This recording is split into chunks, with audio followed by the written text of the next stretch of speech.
우리는 계속해서 갈라디아서를 통해 바른 복음을 함께 고민하고 또 어떻게 그렇게 살아가야 되는지를 구체적으로 보고 있습니다.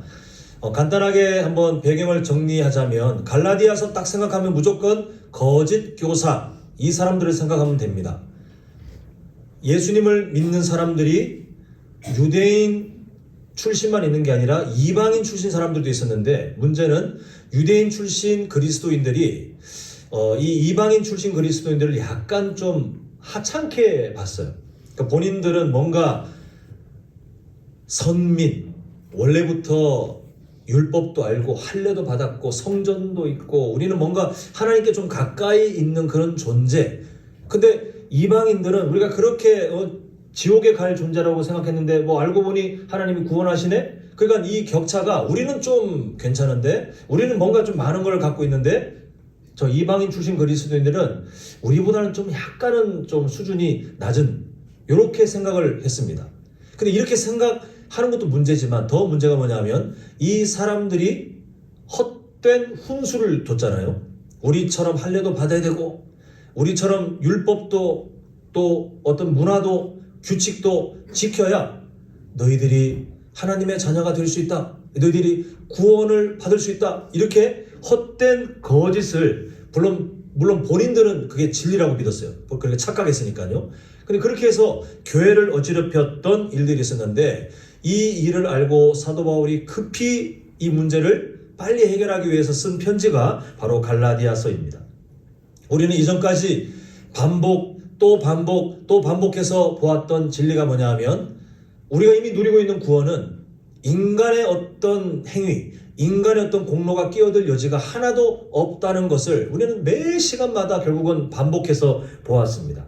그러다 보니 하나님께서는 연약한 우리를 미리 아셨기 때문에 오직 하나님의 은혜로 구원이 시작되었고, 오직 하나님의 은혜로 우리에게 구원이 적용되었고, 또한 오직 하나님의 은혜로 그 구원 모든 역사가 완료되도록 하실 것이라는 하나님의 약속이 성경에 담겨 있었습니다. 그러므로 우리는 오늘을 살고 있지만 그 시대 거짓 교사들이 말했던, 또 스스로 착각했던 그런 거짓된 진리, 악한 마귀가 던지는 속삭임에 우리가 빠져들어가서 회개 많이 해야 천국 갈 수 있다고 믿거나, 아니면 성경 말씀을 많이 읽고 순종 잘 해야 하나님의 자녀가 된다고 믿거나, 아니면 우리가 어떤 신앙의 어떤 행위들, 어떤 조건들을 이룩해야 우리가 의롭게 될 수 있다고 믿는 그런 마귀의 유혹에 우리는 절대 넘어가면 안 되겠습니다. 그저 우리는 우리를 구원하기로 작정하셨던 그 하나님의 은혜 때문에 내가 예수님도 믿을 수 있게 되었고, 지금도 살아갈 수 있고, 여전히 연약하지만 우리가 불안해하지 않을 수 있는 것은 그 은혜 때문에 우리는 하나님의 자녀로 이미 되었고, 또 하나님께서 허락하시는 저 영원한 생명을 이미 부여받았다는 그 확신을 가지고 감사하며 하루하루를 살아가는 것이 우리의 마땅한 도리입니다. 자, 우리는 오늘 그런 바른 복음의 내용을 가지고 이 바른 복음이 우리에게 끼친 엄청난 특권이 있는데, 그 특권을 좀 말씀으로 보겠는데요. 우리 26절을 한번 보겠습니다. 보시면, 너희가 다 믿음으로 말미암아 그리스도 예수 안에서, 여기가 중요합니다. 오늘의 주제인데, 하나님의 아들, 하나님의 자녀가 되었다라고 지금 말을 하고 있습니다. 지금 성도님들의 신앙 수준이 어느 정도인지는 모르겠어요. 어떤 분은 지금 하나님의 은혜가 충만하고 이번 한 주 동안 그렇게 하나님께서 주시는 그 은혜에 열심히 달려가셔서 그 은혜가 가득 찬 그런 삶일 수도 있고, 어떤 분은 그런 분이 안 계시길 바라지만, 어떤 분은 진짜 한 주 동안 반복되어 왔던 죄의 습관에서 벗어나지 못하고 지금도 양심에 찔림이 있고 불편하지만 그래도 예배는 드려야 되지 않나, 그런 마음에 와 있긴 한데, 지난 그 일주일의 삶이 너무 메말라 있는 그런 삶으로 살다가 오신 분이 혹시 계실 수도 있겠죠. 근데 분명한 사실은 지금 여러분들의 신앙 수준이 어떠하든 성경은 우리 성도님들이 예수님 믿는 사람이 맞다면 뭐라고 딱 시작하냐면 하나님의 자녀라는 정체성부터 일단 시작을 하고 있어요. 이게 사실 체감이 잘 안 되거든요. 우리가 하나님의 자녀라는 말을 마치 옆에 사람 축복할 때 당신은 하나님의 자녀입니다. 듣기 좋은 이야기. 아니면 내가 그냥 하나님의 자녀가 되었대 라고 우리가 사실 그렇게 체감이 되지 않아요. 이 엄청난 특권, 이 양이 있는데 이거를 우리는 많이 좀 놓치고 사는 경향이 있는 것 같습니다. 근데 이건 엄청난 특권이에요. 그리고 우리가 26절 처음을 통해서 보고 있는 것처럼 우리가 이 특권을 누리는데 이 특권에 바른 복음의 내용처럼 인간의 행위가 끼어들어 있지 않아요. 내가 뭔가를 했기 때문에 하나님이 우리를 하나님의 자녀로 인정해 준다라고 되어 있지 않고 너희가 다 믿음으로 말미암아라고 성경이 우리가 이 특권을 누리게 되는 그 과정을 분명하게 우리에게 말씀을 해주고 있습니다. 자, 이 믿음조차도 칼빈주의 5대 강령을 통해 우리가 보았잖아요. 이 믿음은 내가 하나님 앞에 믿겠다라고 뭔가 결정하고 내가 뭔가를 드러낼 수 있는 우리의 의지가 아니라 알고 보니 창세 전부터 우리가 시간이라는 역사가 시작되기 전부터 하나님이 권혁규라는 한 사람을 구원하기 위해서 작정을 하셨다는 거죠. 그리고 하나님이 개입하실 그 때가 되었을 때에 저의 마음에 인격적인 그 예수 그리스도에 대한 그 믿음을 허락해 주신 거예요. 우리가 살아가면서 내가 예수님 믿겠다라고 내가 뭔가를 한 게 아니라 이미 그렇게 작정하신 구원의 계획대로 우리에게 예수님 믿을 수 있는 믿음을 허락하셨다라고 성경은 말씀을 하고 있습니다. 그러므로 우리가 믿음으로 말미암아 그리스도 예수 안에서 하나님의 아들이 되었다라고 하는 것도 사실은 누가 허락하신 거냐면 하나님께서 시작도 허락, 과정도 허락, 그리고 우리의 모든 그 구원의 여정이 마쳐지는 것도 하나님의 은혜로 허락된 것이라는 것을 우리는 반드시 마음에 새기셔야 될 것 같아요. 그래서 우리가 할 수 있는 최선이 뭐냐면요. 우리가 뭐 아무것도 안 해도 되지 않나? 이게 아니라 우리가 할 수 있는 최선은 이 은혜를 매 순간마다 또 기억하고 또 기억하고 또 기억하는 거예요. 우리가 할 수 있는 최선은 이 은혜에 사로잡혀 사는 것이 우리가 할 수 있는 최선입니다.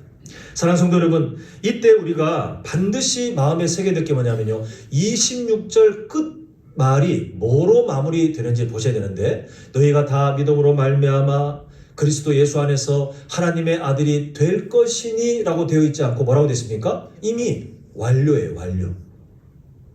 거짓 교사들 같은 사람들, 악한 마귀의 유혹에 빠져서 인간의 행위를 가지고 뭔가 내가 신앙생활을 해야 뭔가 의미가 있다라고 그렇게 구원의 순서를 바꿔놓고 살아가는 사람들은 하나님의 자녀가 될 것이라는, 하나님의 자녀가 혹시라도 나의 어떤 행위 때문에 박탈될 수 있다고 하는 헛된 믿음을 갖고 살아가는데 성경은 그렇게 말하지 않습니다.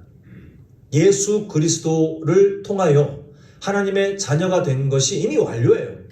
완벽하게 예수님이 실수하시는 분이 아니라는 것을 믿으신다면, 예수님이 신실하시고 동일하신다는, 또 사랑이 많으신 분이라는 사실을 믿는다면 이게 이미 내 삶에 완료되었다는 사실을 절대 잊지 않으셨으면 좋겠어요. 이게 무너지는 순간 성도님들은 행위 구원에 사로잡힌 갈라디아 교회에서 거짓 교사들과 같은 삶을 우리가 살아가게 됩니다.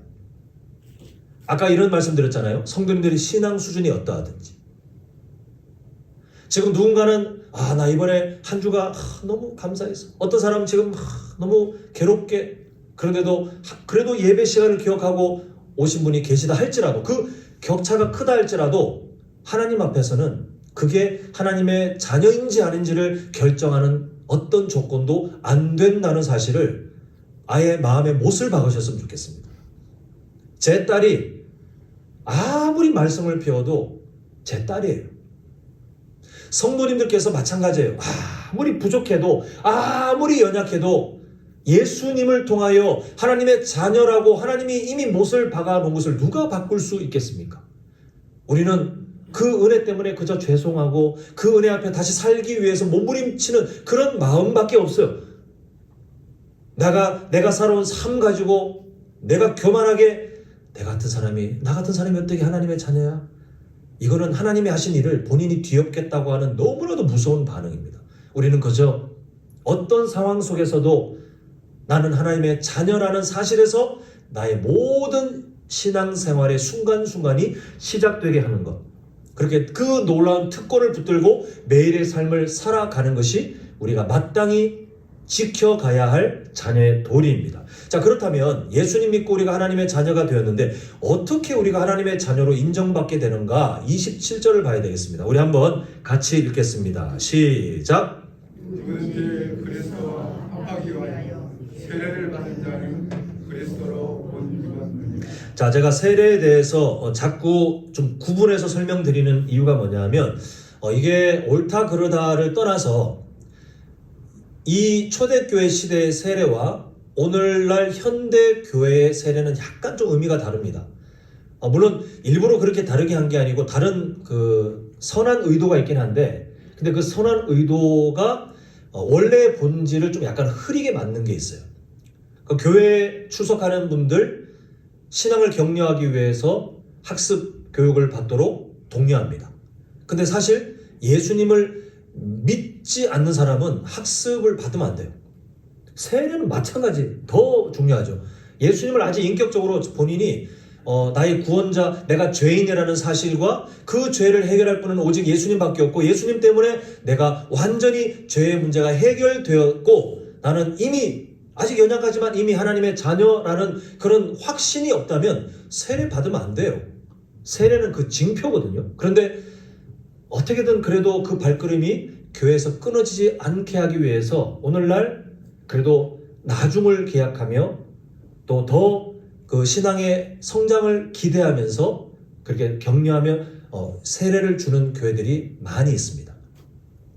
그래서 오늘 우리가 읽고 있는 이 본문에 그리스도와 합하기 위해 세례를 받은 자는 이라고 할 때 이 세례를 받은 자는 이 오늘날 현대의 한국 교회에서 통용되고 있는 약간은 좀 그 의미가 약간은 흐려진 신앙의 격려가 많이 포함된 세례는 아니에요. 구분하셔야 돼요. 이때는 아예 정말 예수님 믿는 게 정말 확인이 된 사람들이 세례를 받아요. 그래서 여기서 말하는 세례를 받은 자는이 어떤 의미로 읽히셔야 되냐면 정말 예수님 믿는 것이 확실한 사람은 이라는 뜻입니다. 앞으로 우리 교회에서 세례를 받으신 분들 포함해서 앞으로 우리 교회에 세례를 받게 되는 모든 사람들도 이런 삶이 되셨으면 좋겠어요. 정말 예수님 믿는 사람으로 세례를 받으셔야 되는데, 자, 보니까 그런 사람들은 27절 끝에 뭘 입었어요? 네, 옷을 입는데 그 옷이 예수님이래요. 예수님. 사도 바울은 예수님을 우리가 옷 입는다라는 표현을 여기만 쓰는 게 아니라 자주 쓰는데 그 의미가 우리의 신앙생활의 그 의미들이 무엇인지를 담고 있기 때문에 그렇습니다. 5가지를 한번 설명드리겠는데 첫 번째가 뭐냐면 한번 읽겠습니다. 시작. 우리의 기본 정체성은 그리스도 안에 있다는 것입니다. 자, 요즘도 약간 그렇지만 사도 바울 시대는 더 그러했어요. 어떤 옷을 입고 있는지에 따라 그 사람이 어떤 사람인지가 명확하게 드러났습니다. 요즘은 좀 감출 수 있죠, 그죠? 요즘은 마치 그렇지 않은데 내가 옷을 비싼 명품을 사가지고 마치 내가 그런 수준의 사람인 것처럼 그렇게 허세를 부리는 사람들이 있지만 이 시대는 사실 그렇게 살 수가 없었어요. 노예는 노예 옷을 입고 귀족은 귀족들 옷을 입어요. 그 옷을 보면 저 사람이 노예인지 아니면 귀족인지 아니면 왕족인지 아예 분명히 드러났습니다. 지금 그 말을 하고 있는 거예요. 우리가 예수 그리스도를 옷으로 입었다는 것이 뭐냐 하면 예수님이 이제는 나의 정체성이 되셨어요. 내가 태어난 신분, 내가 살아온 지난 과거, 지금 나의 연약함, 그게 나의 정체성이 되는 게 아니라 이제는 내가 입고 있는 예수 그리스도가 나의 가치관, 나의 정체성이 되어 주신다는 약속을 바로 이 표현에서 우리는 얻어갈 수 있습니다. 이게 얼마나 감사하냐면요. 우리의 삶이 예수님의 수준으로 점점 자라가게 허락되었다는 뜻입니다. 우리가 우리의 노력으로 뭔가를 막 공로를 쌓아가지고 예수님처럼 존귀한 사람이 된다는 건 아예 불가능해요. 그러다 보니 하나님은 아예 우리에게 예수 그리스도를 옷 입힌 것처럼 예수 그리스도의 그 의로움을 우리에게 칭의라고 하지 않습니까? 덧 입혀주셔서 우리는 여전히 연약하지만 하나님께서는 우리가 의인으로 살아갈 수 있도록 은혜를 베푸셨다라고 말씀을 하고 있기 때문에 우리에게 주어지는 소망, 아직 연약하지만 우리는 이미 의인입니다. 자, 저를 따라합니다. 아직 연약하지만 나는 이미 의인입니다. 나는 이미 하나님의 자녀입니다. 이 사실을 믿으십니까? 라고 질문하고 싶지만 질문이 아니라 그냥 믿으셔야 돼요. 여기서 멀어지는 순간 성도님들은 갈라디아 교회의 거짓 교사가 됩니다. 행위 구원. 내가 뭔가를 해서 얻어내고 뭔가를 해야 내가 거룩해지고 뭔가를 해야 하나님의 자녀의 그 신분을 유지할 것 같고 이건 너무 무서운 복음을 틀리게 믿는 사람들입니다. 절대 그러시면 안 돼요. 우리는 그리스도라는 옷을 이미 입고 있어요. 나의 정체성이 되어버렸습니다. 자, 두 번째 우리 한번 같이 읽겠습니다. 시작. 우리는 그리스도와 가까운 관계입니다. 자, 왜 이런 비유를 사도 바울이 하냐 하면 옷이 내 몸에 가장 가까운 존재예요. 우리가 예수 그리스도를 옷 입고 있다는 것은 예수님이 우리에게 주시는 약속인데 내가 그처럼 너와 친밀한 관계로 내가 늘 동행하고 있어 예요. 예수님이라는 그 귀한 옷이 나를 떠날 일이 없습니다. 늘 그냥 피부에 붙어 있는 것처럼 그분은 나와 늘 함께 계세요. 그냥 같이 계시는 분이에요. 우리는 그런 소망을 갖고 살아가고 있습니다. 자, 셋째 보겠습니다. 함께 읽습니다. 시작. 우리는 그리스도를 어떻게 되는 인생이에요? 본받게 되는 인생이에요. 자, 제가 양복을 입고 있으면 성도님들 보시기에 제가 뭘 입고 있는 사람으로 다 보일까요? 양복을 입고 있는 사람이면 제가 뭘 입고 있는 사람으로 보여야 정상입니까? 다 동일하게. 근데 이 중에 누군가가 저 사람 한복 입고 있는데 이렇게 보실 분은 아무도 없어요. 왜냐하면 제가 입고 있는 옷을 여기 계신 분들이 다 똑같이 보시기 때문에 그렇습니다. 우리가 그리스도 예수를 옷 입고 있다는 것은 앞으로 우리의 삶이 그 보여지는 분 예수님을 따라 살아가게 되어 있다는 하나님의 약속이에요. 권역교라고 하는 사람의 성격 여전히 자라가야 될 게 너무 많아요. 궁금하시다면 제 아내에게 물어보십시오. 저의 단점이 얼마나 많은지 확인을 얼마나 자세하게 해줄 겁니다. 다 마찬가지 아니에요? 우리가 갖고 있는 연약함이 있어요. 이게 늘 우리에게 참 때로는 내가 바뀔 수 있을까? 무기력하기도 하고 그렇지만 하나님의 의지가 뭐냐 하면 내가 너에게 내 아들 예수를 옷 입혀줘서 밖으로 드러나기에 내 아들 예수가 보여져야 되는데 그 일은 내가 할 것이야. 예, 하나님의 약속이 그거예요. 그 변화는 내가 만들어 갈 거야. 그러니까 우리가 복음을 우리 인생에 더 충만히 담아가고 그 복음을, 그 은혜를, 우리가 받은 사랑을 매 순간마다 의지하잖아요. 그러면 우리의 타고난 연약한 성품이 바뀌어지게 되어 있어요. 우리가 양심이 있거든요. 우리가 염치를 알거든요. 그래서 우리가 그 은혜를 아는 만큼 성도님들이 갖고 계시는 어찌 보면 모난 성격, 막 불같은 성격이 그 은혜를 담고 있는 동안은 다스려집니다. 그만큼 예수님의 성품을 밖으로 드러낼 기회가 생겨나기 시작해요. 이게 하나님의 의지를 담고 있는 표현이 우리가 예수님을 옷 입고 있다는 거, 밖으로 그를 보여주겠다는 것이 하나님의 의지예요.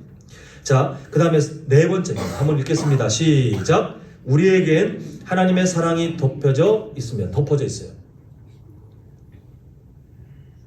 명확하게 딱 떠오르는 성경 속 사건이 있으시죠. 창세기 3장에 아담과 하와가 범죄했을 때 하나님의 용서가 무엇으로 표현되었습니까? 벌거벗어 있는 수치스럽게 그 죄의 결과들을 지금 진짜 허덕이며 다 그 감당하고 있는 아담과 하와에게 하나님이 용서의 의미로 가죽옷을 해 입혀주시면서 그 수치를 덮어주셨어요. 그런데 그는 일시적인 것. 아담과 하와의 죄가 그것으로 덮여지는 게 아니라 그 겉으로 드러난 수치를 가장 잠시 덮어주는 것. 하나님께서는 인류 역사 가운데 우리를 포함하여 우리가 스스로 해결할 수 없는 수치, 혹시 이 중에 내가 뭘 그렇게 잘못했다고 라고 생각하시는 분이 계시다면 우리가 칼빈주의 5대 강령에서 보았던 전적 타락을 보셔야 됩니다. 제가 요즘 오늘 이제 오후 예배 때 전도지 설명을 할 텐데, 전도지에 그 어떤 누군가가 카메라를 갖다 대면 우리 교회 홈페이지로 가는데요. 홈페이지를 통해서 그동안 우리 교회를 통해 선포되었던 설교 영상들이 있는 유튜브 채널로 또 연결되게 해놨어요.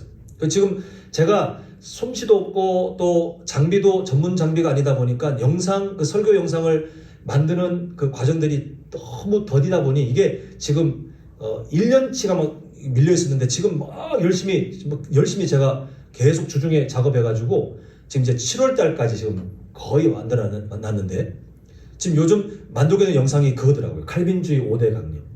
그 성도님들 우리 교회 홈페이지를 통해서 아니면 우리 교회 채널을 통해서 그거 보셔야 됩니다. 내가 뭘 얼마나 잘못했다고 생각하는 순간 우리에게 있어야 될 구원의 은혜는 다 퇴색돼요. 의미가 없어요. 우리가 예수님 뭐가 필요해요? 나 그렇게 괜찮은 사람인걸? 성경은 우리에게 뭐라고 표현하냐면 하나님에 대하여 진노의 자식처럼 원수된 자와 같았다고 말합니다. 하나님께 단절된 상태였어요. 하나님을 무시하는 게 당연하고 하나님이 기뻐하시는 일은 아예 생각도 안 하는 그런 죄인이었잖아요. 그 수치, 우리의 연약함, 또 여전히 우리에게 남아있는 죄의 습관들이 있어요. 그런데 하나님께서 우리에게 주시는 게 뭐냐면 가죽옷을 입히시는 게 아니라 아예 거룩하시고 의로우신 예수님을 우리의 옷으로 입혀버리셨어요. 우리의 수치를 십자가의 보혈로 완전히 덮어주시는 거예요. 그게 바로 하나님이 우리에게 베푸시는 죄사함의 은혜입니다. 우리의 회개가 부족해도요. 성도님들께서 그 은혜를 기억하며 열심히 앞으로도 참된 회개의 삶을 사셔야 되겠지만 저는 장담컨대 성도님들께서 천국 가시기 직전까지 놓칠 죄의 습관들이 한두 개가 아닐 겁니다. 다 회개 못 하셔요. 그래도 왜 우리가 불안해하지 않습니까? 이미 의로운 그리스도께서 나의 옷이 되어 주시기 때문에 하나님이 그것 때문에 우리를 의롭다고 보십니다. 우리의 모든 죄의 수치를 그냥 안 보시는 거예요. 우리가 저번에 수요 저녁 예배 때 보았죠. 죄사함의 은혜에 대해서 하나님이 기억하지 않으신다예요. 재판장이신 그분이 우리의 죄를, 연약함을 우리가 그리스도를 옷 입고 있기 때문에 기억하지 않으실 정도로 명확하게 우리를 용서하시고 깨끗하게 하신다. 우리가 구원받은 사람으로 성도님 중에 나 그럼 회개 안 해도 되겠네 이런 버릇없는 생각을 하실 분은 아무도 안 계시잖아요. 더 열심히 더 바르게 살고 싶으시지만 다 놓치고 살아가는 죄들이 한두 가지가 아님에도 불구하고 성도님들 소망을 가지십시오. 그럼에도 우리는 최선을 다해야 되겠지만 그럼에도 놓치는 죄들이 있다 할지라도 하나님은 내가 이미 입고 있는 그리스도 예수의 그 의로움을 보시지 덮여져 있는 우리의 수치를 가지고 따지시며 너 그때 그렇게 잘못한 거 회개 안 했으니 너 지옥 가라. 너 내 자녀 아니다. 이렇게 하실 분이 아니라는 약속이 바로 여기에 담겨 있습니다. 자, 마지막 5번째 읽습니다. 시작. 우리는 주 안에서 뭐가 될 수 있어요? 자, 28절을 함께 봅니다. 보면 너희는 유대인이나 헬라인이나 종이나 자유인이나 남자나 여자나 다 그리스도 예수 안에서 하나님이라. 왜냐하면 27절이 앞에 있었잖아요. 27절이 뭐예요? 뭘 입고 있어요 우리가? 그리스도로. 예, 예수 그리스도로 옷 입고 있기 때문에 우리가 다 똑같은 존재가 되어버렸어요. 지금 그때 당시에 하나가 될 수 없는 유대인과 헬라인 하나가 못 돼요. 자유인이나 종 하나가 못 됩니다. 그리고 요즘도 많은 갈등이 있지만 그때는 남자가 여자를 폄하하는 사람 축에도 안 치고 사람 숫자로도 안 셌던 그런 시대 아닙니까? 남자 여자 그렇게 되었던 그 갈등들이 있었어요. 그러나 예수 그리스도의 은혜 안에서 하나가 되는 것은 왜 가능하냐 하면 우리가 뭔가 잘나서 우리가 취미생활을 같이 하고 우리가 입담이 좋아가지고 재미있게 하고 즐겁게 문화생활하고 아니요. 그리스도 예수의 옷을 입고 있을 때만 가능해요. 성도님들이 같은 복음 안에 함께 거하고 있을 때 또 인생의 그릇에 복음을 계속 더 충실히 담아갈 때 그때 성도님들의 다름과 성도님들의 약점들이 덮여집니다. 하나님의 성령께서 도와주셔서 우리가 하나됨을 만들어가도록 도와주시는 거예요. 그래서 우리는 하나 될 수 있는 소망을 우리가 이미 예수 그리스도를 옷으로 입고 있다는 성경 말씀을 통해 우리는 발견하게 됩니다.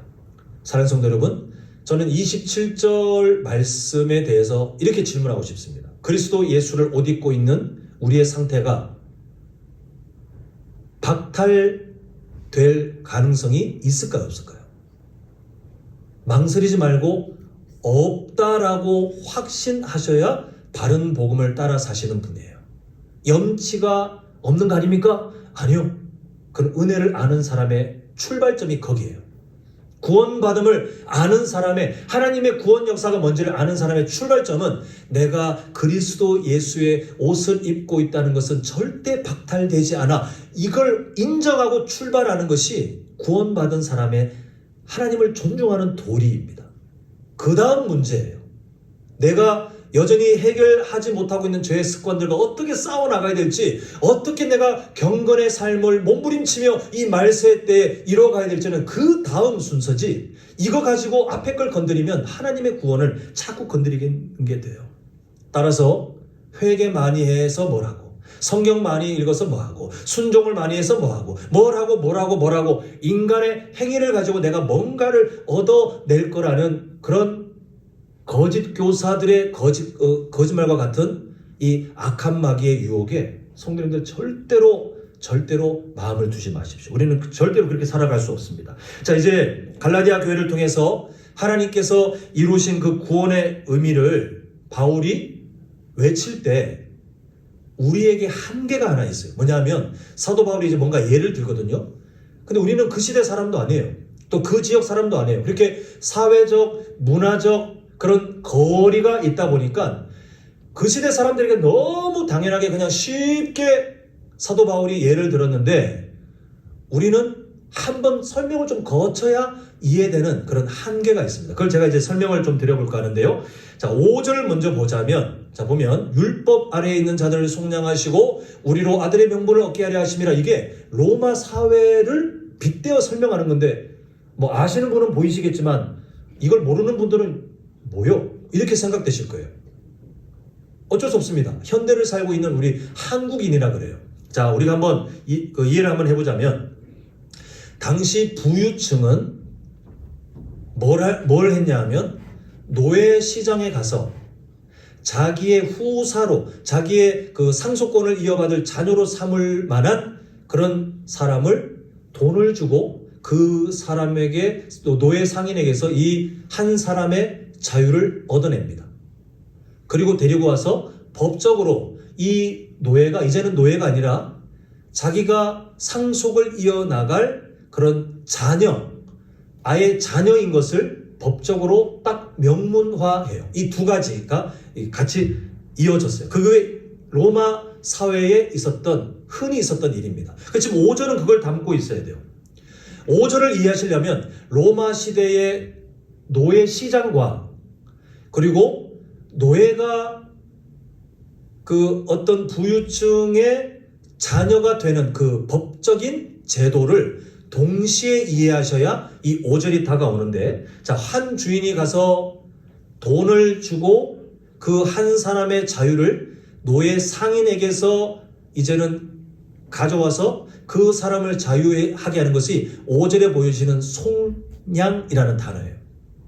그 속량은 돈 주고 그 사람의 자유를 얻어냈다는 그런 의미가 있습니다. 오늘날 우리가 예수 그리스도의 십자가 사랑을 통해서, 원래는 성도님들의 소속이 어디냐면 죄의 나라에 죄라는 왕을 섬기고 있던 노예들이었습니다. 마치 출애굽 그 시대에 이스라엘 백성들이 그 바로를 섬겼던 것처럼, 그렇게 소속이, 성도님들의 원래 소속은 죄의 노예였는데, 예수님이 십자가의 사랑을 통하여 넘치도록 후한 값으로 우리의 자유를 얻어내셨어요. 속량이라고 합니다. 그게 바로 이 5절에 담겨있는 내용이에요.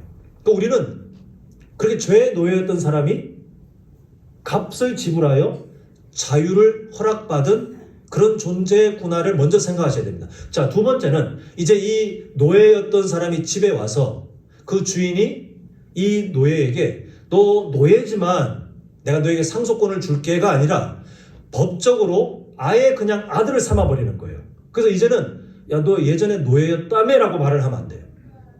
이 사람 로마 사회에서 그 어떤 사람의 상속권을 다 인정받는 진짜 자녀의 모든 것을 갖는, 그래서 너 노예지만 상속권을 받았다며가 아니라 너 그 사람의 자녀가 되었다며, 이렇게 이제 그 사람의 정체성이 달라지게 되는 겁니다. 이게 바로 5절 중간에는 우리로 아들의 명분을 얻게 하려 하심이라에 해당되는 내용이에요. 자, 이때 우리가 한번 생각해 볼 게 뭐냐면요, 이 노예였던 사람이 그 한 주인이 돈을 주고 속량하여, 그리고 더 나아가 모든 상속권을 받을 그런 자녀로 인정, 그 로마 사회에서도 다 인정하게 되었을 그 시점에 이 노예가 갑자기 그런 고위층 또 상류층에 어울릴 만한 언어와 학문과 생활 습관이 얻어질까요? 아니면 여전히 노예의 습관이 남아있을까요? 예, 여전히 노예의 습관이 남아 있음에도 불구하고 중요한 사실은 그 사람의 아들이에요. 우리에게도 동일하게 이 은혜가 주어집니다. 성도님들이 예수님 믿고 있지만 여전히 죄를 짓는 이유는 죄의 나라로 가시는 게 아니에요. 죄의 습관들이 남아있어요. 예전에 죄의 노예로 살았던, 내가 그냥 마음대로 살았던, 하나님을 단절하고 모태신앙이라 하실지라도 하나님께 항거하며 하나님 앞에서 원수처럼 내 멋대로 살았던 그런 성격들, 나의 언어 생활, 나의 선택들이 지금 습관처럼 남아있어요. 노예로 살았던 습관이 그 사람에게 남아있을 것이 분명한 것처럼 우리에게 죄의 습관들이 남아있습니다. 그럼에도 우리는 어떤 소망을 가지게 돼요? 그럼에도 상관없어요. 우리는 하나님의 자녀예요.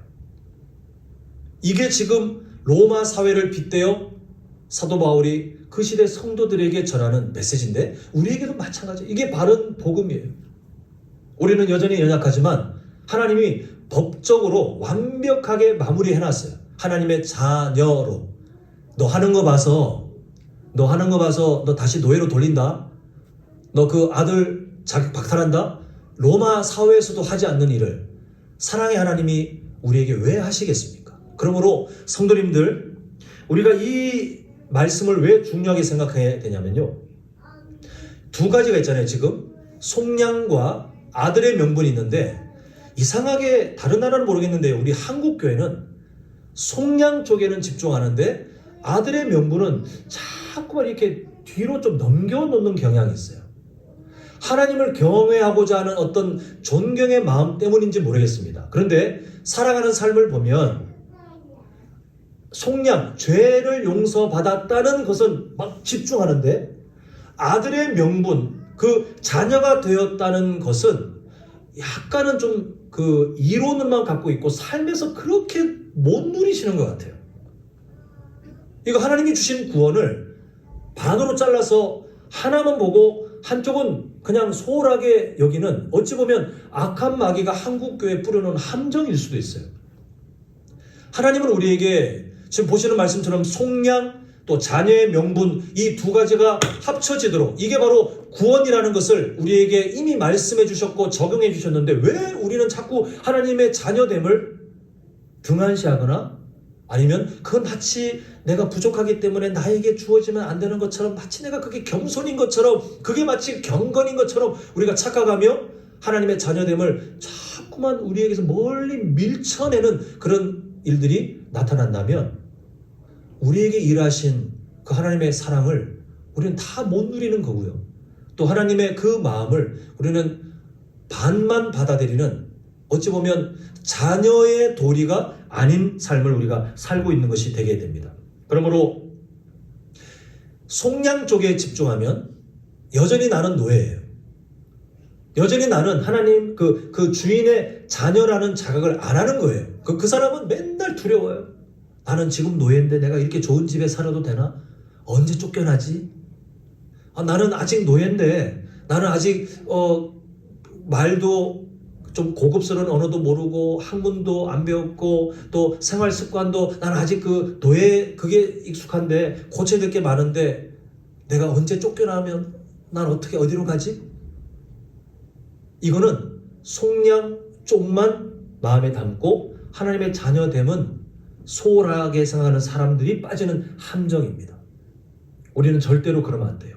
물론 죄 용서는 생각도 않고 그냥 나는 하나님의 자녀, 나는 과거에 뭐 노예였다는 그런 사실도 모르고 난 그냥 원래부터 하나님의 자녀인 것처럼 나는 부족함이 없는 것처럼 연약함이 없는 것처럼 살아가는 것도 문제이긴 하지만요. 우리는 하나님께서 기뻐하시는 그 거룩한 삶을 살아갈 때 이 두 가지가 반드시 균형 잡혀 걸어가셔야 돼요. 마치 기차가 레일이 두 개인 것처럼 우리 인생의 속량과 하나님의 자녀됨, 그 명분, 하나님의 법적인 선언이 함께 가야 우리가 구원의 은혜를 누릴 수 있게 되는데요. 그래서 우리 성도님들께서 자녀의 명분을 알고 계시고 누리시는 분이라면 잘 판단해 보시면 됩니다. 그런 분들은 이따 제가 결론에서도 다루겠지만 신앙생활의 동기가 두려움과 그리고 걱정, 근심이 아니에요. 벌 받을까봐 오늘 교회 오셨습니까? 예배 안 나오면 뭔가 찜찜해서 오셨습니까? 그러면 속량 쪽이십니다. 근데 내가 하나님과의 이 친밀한 관계를 더 누리고 싶고 나에게 주는 은혜가 너무 좋고 또 내가 피곤하지만 또 어떤 일이 있고 또 달콤한 어떤 유혹이 있을지라도 그래도 나를 구원하신 그 하나님의 은혜를 내가 저버릴 수 없기 때문에 그래서 결단하고 이 자리에 오셨다면 균형 잡힌 삶을 살고 계시는 거예요. 이렇게 우리가 어디에 집중하는지 아니면 두 가지를 어떻게 균형 잡혀 가는지에 따라서 신앙생활의 내용이 완전히 달라지게 되어 있어요. 근데 갈라디아서를 통해 아니 성경 전체를 통해 우리에게 하나님이 강조하시는 바른 복음은 속량과 또 동시에 자녀 되었다는 그 엄청난 특권을 누리고 기억하고 살아가라고 하십니다. 자, 이제 우리가 중요하게 한번 점검해야 될 게 있는데요. 6절 우리가 한번 보겠습니다. 함께 읽겠습니다. 시작. 내가 아들이므로 하나님이 그 아들의 영을 우리 마음 가운데 보내사 아빠 아버지라 부르게 하셨느니라. 자, 우리 한번 삼위일체 하나님께서 어떤 역할들을 서로 연합하여 하시는지를 좀 보겠는데요. 성부 하나님은 우리에게 아버지가 되십니다. 성자 예수님은 우리에게 그 자녀의 명분, 아까 보았던 5절에서 자녀의 명분을 법적으로 얻도록 하셨어요. 그럼 성령 하나님은 뭘 하실까?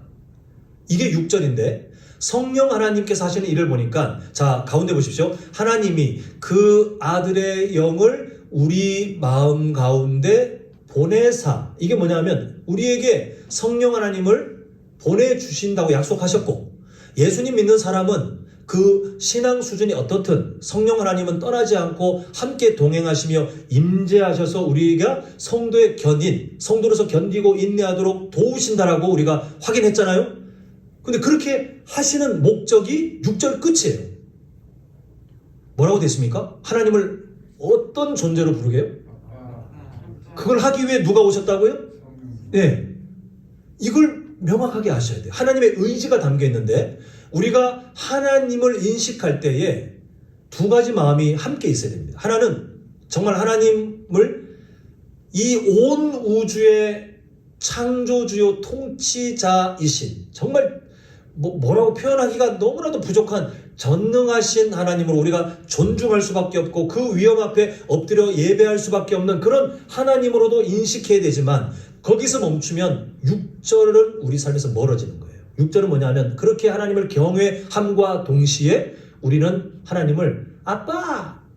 제가 왜 이런 목소리냐면 어린 아이들이 아빠를 부를 때 아버지, 아버님, 제 딸이 만약에 저를 아버님 부르면 제가 소스라치게 놀라죽겠죠. 얘가 철들은 데라고 생각 안 할 겁니다.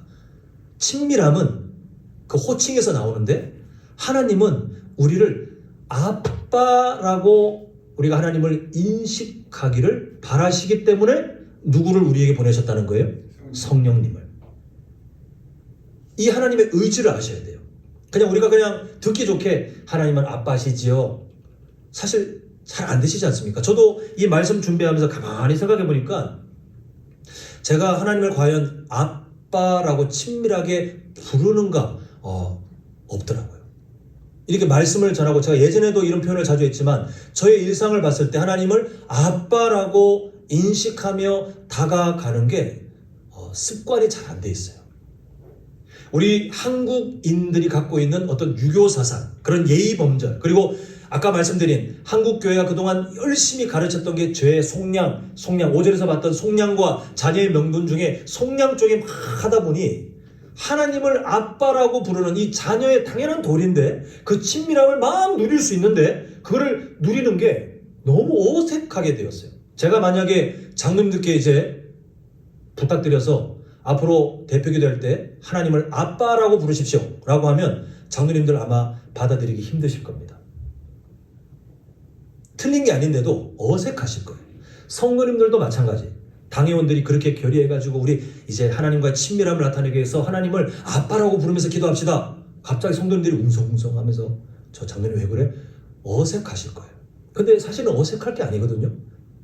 이걸 하라고 우리에게 성령님을 보내주셨는데 우리가 못하고 있다는 것은 우리가 좀 고민해 봐야 될 문제예요. 하나님은 우리가 어떤 상태든 그분께 안길 수 있는 친밀함을 허락해 주셨어요. 아바마마가 아니라 정말 우리가 뭐 부족해도 마음껏 안길 수 있는 그래서 하나님은 아빠라고 친밀하게 철없더라도 상관없어요. 그렇게 안길 수 있는 특권을 우리에게 부여하셨어요. 그저 장자의 명분, 뭐 아들의 명분, 자녀의 명분, 뭐 상속을 받고 뭐 유업을 받고 그런 법적인 언어가 아니라 하나님은 우리에게 너 나 아빠라고 그렇게 친밀하게 나랑 같이 살자.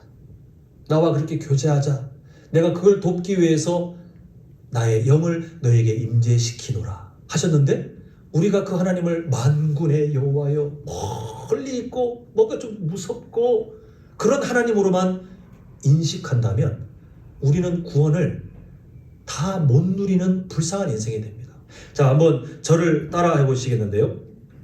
우리가 지금 이 성령 하나님께서 일하시는 그 특권이 뭐냐 하면 저를 따라합니다. 하나님의 자녀로 잘 살아가게 도와주십니다. 이게 6절에 담겨있는 하나님의 의지예요. 우리가 하나님의 자녀로 살아간다는 것은 하나님을 그렇게 친밀하게 인식하고 사는데 그거는 우리가 결단해서 되는 게 아니라 성령님께서 우리를 도우셔서 하나님이 얼마나 좋은 분인지 기억하게 하시고 또 그 하나님 앞에 마음껏 안기며 때로는 하나님께 마치 다윗이 그랬던 것처럼 불평할 게 있으면 불평하고 하나님 앞에 우리가 막 화를 내고 싶으면 화도 내고 근데 하나님께서 나중에 그 마음을 바른 복음에 의하여 바꿔주시겠지만 얼마든지 자유롭게 하나님을 만날 수 있도록 허락하신 그 은혜를 우리는 누리며 사셨으면 좋겠어요. 그래서 저는 성도님들께 개인적으로 한번 권유해드리는 게 뭐냐 하면 같이 공예배 때는 좀 아직은 어색할 테니까 성도님들 댁에서 아니면 새벽 예배 오셨을 때 기도하실 때 뭐 옆에 사람 잘 그 소리 안 들리게 제가 음악을 막 크게 올리잖아요. 하나님을 가끔씩이라도 아빠 이렇게 한번 불러보십시오. 그게 우리에게 주는 큰 위로가 있습니다. 그렇게 하나님을 인식하며 친밀한 하나님을 누렸으면 좋겠습니다. 이제 말씀을 맺겠습니다. 자, 이제 7절을 봐야 되겠는데요. 그러므로 내가 이후로는 종이 아니요 뭐라고요?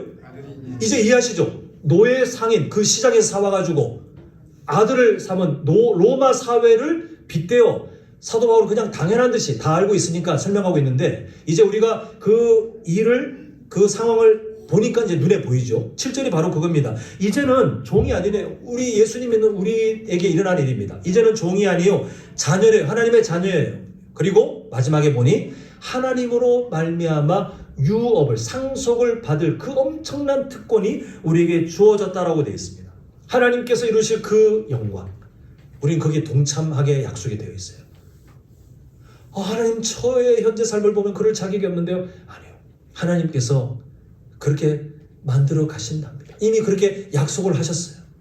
그 놀라운 하나님의 구원의 완성, 그 영광에 우리가 동참할 수 있도록 하시는데 그 일이 이루어지기 전까지 우리의 일상 속에 하나님께서 베푸시는 게 뭐냐 하면 일용할 양식을 따라 그 약속을 주시는 것처럼 우리에게 때를 따라 가장 좋은 방법으로 가장 좋은 상황을 통해 또 가장 좋은 때에 우리가 하나님의 자녀로서 누릴 수 있는 은혜들을 우리에게 베푸십니다. 때로는 그게 시편 23편 4절의 이미지처럼 광야의 그 사망의 골짜기 같은 어두운 곳을 지나갈 때도 있지만 그것은 우리를 망하게 하시는 것이 아니라 우리가 더 하나님의 자녀답게 자랄 수 있도록 우리 굳어진 죄의 습관들과 싸울 수 있도록 하나님께서 우리를 도우시는 과정이에요. 우리는 결국 예배 전에 고백하는 예배 후에 고백하는 찬양의 가사처럼 그 하나님은 우리에게 신실하신 하나님으로 우리가 자녀의 그 은혜를 누릴 수 있도록 때로는 한없는 위로를, 때로는 우리에게 엄한 가르침도 주시면서 예수님을 향하여 자라가도록 우리를 돕고 계십니다. 이것을 누릴 수 있는 우리 성도님들이 되셔야 되는데, 아까 전에 잠시 언급했지만 성도님들께서 속량에 치우치는 사람들이 아니라 하나님의 자녀된 명분, 그 특권, 아빠라고 부를 수 있는 그 엄청난 하나님의 마음을 잘 담고 사셨으면 좋겠는데요. 자, 이걸 한번 읽어보겠습니다. 화면에 있는 글을 읽어봅니다. 시작. 나는 하나님의 자녀가 되었기에 두려움이 아니라 감사와 소망으로 살아갑니다. 예, 살아가시면서 내가 벌 받을까봐 성경 읽고요, 벌 받을까봐 기도하시고 벌 받을까봐 교회 와야 된다고 생각하실 때가 있으면 정신 바짝 차리십시오. 그거 마귀 유혹이에요. 그거는 경건이 아닙니다. 그렇게 해서 신앙생활하는 것은 자녀의 명분을 하찮게 여기는 노예의 마음이에요. 여러분들은 죄인의 정체성이 아니라 아직 연약하지만 이미 하나님의 자녀가 된 정체성으로 살아가게 되어버렸어요. 이미.